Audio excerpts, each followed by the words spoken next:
C'est presque de l'info, c'est la revue de presse de Nicolas Canteloup.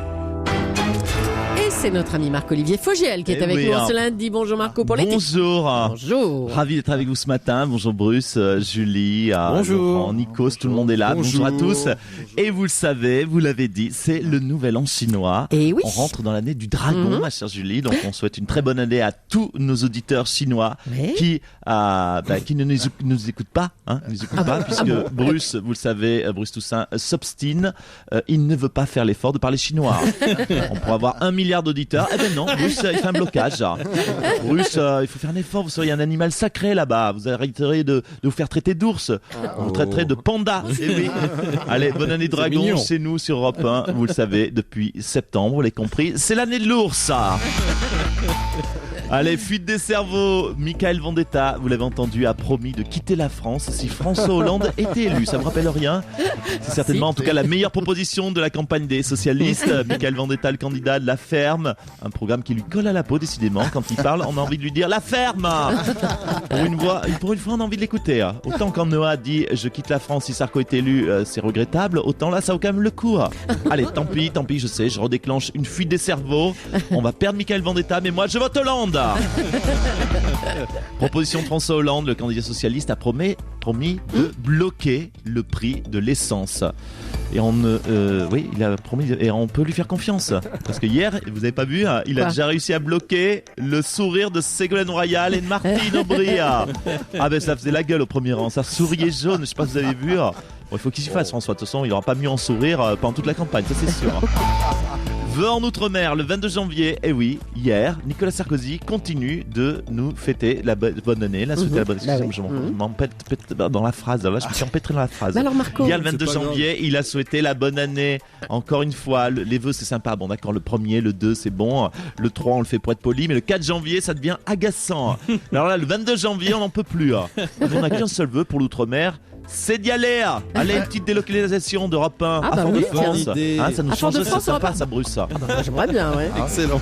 Allez, on termine avec du cinéma. Le 7e art, vous le savez, est en péril. Céline Dion aimerait tenter une carrière dans le cinéma. Alors, on espère vraiment que ce sera la suite par exemple, de The Artist ou tout autre film, pourvu qu'il soit muet. Allez, Marc-Olivier. À bientôt. Merci d'être passé. Je t'embrasse.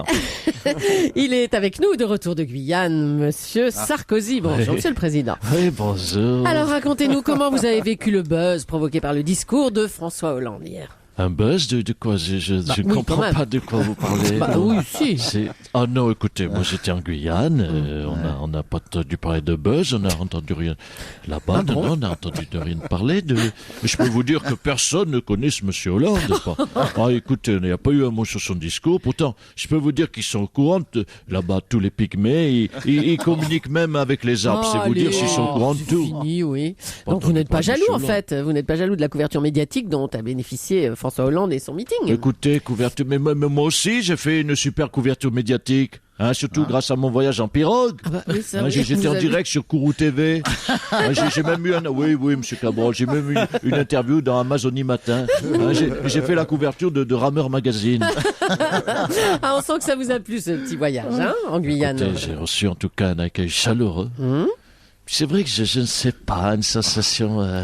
Je me sentais bien, je me sentais dans mon élément avec ces tribus pygmées. Pour une fois, personne n'était plus grand que moi. Je sais pas, j'étais à l'aise. Je crois, de toute façon, j'ai dit, je vais y retourner. I will be back. Alors on revient. Comme ça. Oui. On revient à cette intervention, si on peut dire, au discours de François Hollande. Les observateurs l'ont trouvé bon, Monsieur Sarkozy. Vous en dites quoi? Oui, écoutez, je vous avoue une chose. J'ai aperçu la première partie. Yannick Noah, on s'en rappelle, qui a déclaré « Si c'est Sarkozy qui passe, je parle », et qui d'ailleurs est resté, ce qui confirme que Monsieur Noah n'est pas un homme de parole. D'ailleurs, il n'y a qu'à écouter ses chansons pour s'en rendre compte que c'est pas un homme de parole. Vous écoutez ses paroles, ni un homme de musique d'ailleurs, mais on l'aime bien quand même. Bon, ça va. Allez, merci, Monsieur le Président. Je vous en prie, ça fait plaisir, ça défoule un peu. Un partout, ça fait un partout, Yannick Noah. L'actualité ce matin est donc marquée par le grand meeting de campagne de François Hollande. président François Hollande qui, de son propre aveu, est identifié mais pas connu des Français. Il est avec nous ce matin. Bonjour Monsieur Hollande. Oui, bonjour, je présente François Hollande. J'ai rendez-vous avec la France. J'espère qu'elle pourra me recevoir. Je vais être un petit peu en avance, Oui, je non, ne sais pas. C'est bon. Alors avant de dire un mot du meeting, parlons de la première partie assurée par Yannick Noah. C'est bien d'être soutenu par la personnalité préférée des Français, Monsieur Hollande. Oui. Hein? Oui, je suis soutenu par Yannick Noah. C'est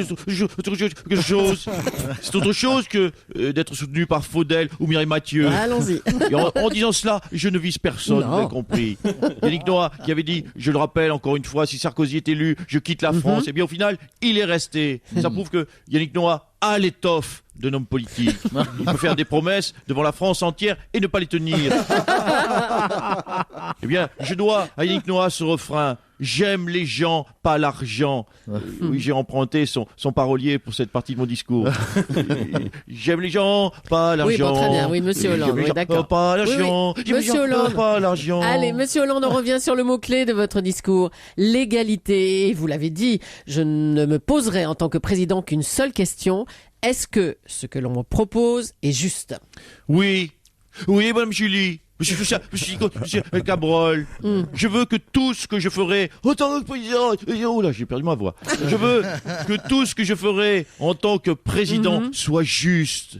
Déjà, en tant que candidat, je veux que tout ce que je propose soit juste. Par exemple, ma proposition de créer 60 000 emplois dans l'enseignement, c'est une proposition juste. Oui, juste inapplicable. Juste inapplicable. Oui, juste également, juste au-dessus de nos moyens. Vous le voyez, tout avec moi sera juste. Déjà, quand je me suis décidé à devenir candidat, rappelez-vous, déjà, à l'époque, j'étais juste dans mes costumes. J'étais un petit peu juste, j'ai qu'un petit 48. Je suis juste sur toute la ligne. Oui. Eh ben voilà, juste. Merci Monsieur Hollande. Allez, autre chose. Laurent Cabrol vous le répète depuis plusieurs jours, les météorologues sont incapables en ce moment de prévoir le temps à 10 jours. C'est bien ça, Laurent? Oui, là, c'est vrai qu'on est un petit peu juste au niveau prévision aussi. Hein. Donc, je vous disais, on fait pas les fanfarons en ce moment. On n'arrive pas à prévoir le temps qu'il fera dans 10 jours. Hein. J'étais d'ailleurs avec mes deux ingénieuses de Météo France, Ludvina et Svetlana, et je leur demandais le temps à 10 jours. Et bien, elles m'ont répondu... Voilà, bref, vous en savez rien. Hein. Alors, vous me direz pourquoi prévoir le temps à 10 jours. Hein. Aujourd'hui, c'est lundi 23. Dans 10 jours, on sera le jeudi 2 février. Est-ce que vous allez préparer ce soir les habits que vous allez mettre le jeudi 2 février? Non. Donc, l'intérêt de ces prévisions à 10 jours, c'est que si je me gourre, en général, personne s'en rappelle. C'est le gros avantage. Voilà. Il faudrait être vicieux pour noter sur un papier ma météo et me la ressortir 10 jours plus tard. Donc pour être peinard, je vais vous faire la météo pour être sûr qu'il n'y ait pas de tordu. Je vais faire la météo à 6 mois. Donc, je vous donne la météo ce matin du lundi 23 juillet. Donc notez bien. Bien, c'est une belle journée. Hein. Le 23 juillet, on va avoir une belle journée. On est à 27 degrés en moyenne. Hein. Un petit peu de Mistral. Notez un peu de Mistral dans le sud. Quelques nuages sur le Cotentin. Mais qui disparaîtront le 24 juillet rapidement. Attention, drapeau orange du côté de Biarritz, mais sinon vous aurez un très beau lundi 23 juillet. Merci, c'est inédit. Une prévision à 6 mois. J'adore. C'est pas vrai. Merci Laurent Cabrol. Il râle, hein, Laurent.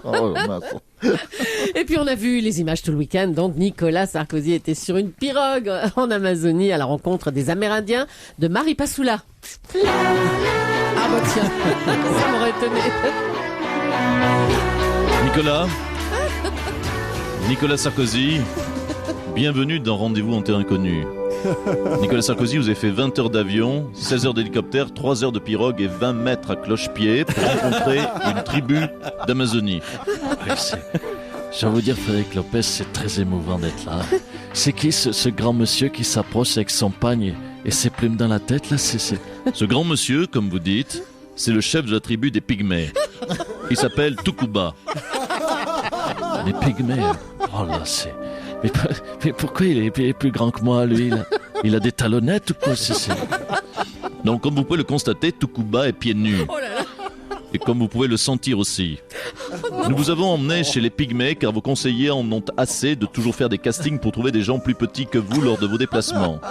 Là-bas, ils se sont dit que vous pouviez traverser tous les villages tranquille. Voilà, le mois prochain, nous vous emmènerons, cher Nicolas Sarkozy, dans les bidonvilles de Calcutta car c'est un des derniers endroits de la planète où vous allez pouvoir faire croire que la France a encore de l'argent. Salut à tous. Salut Frédéric Lopez.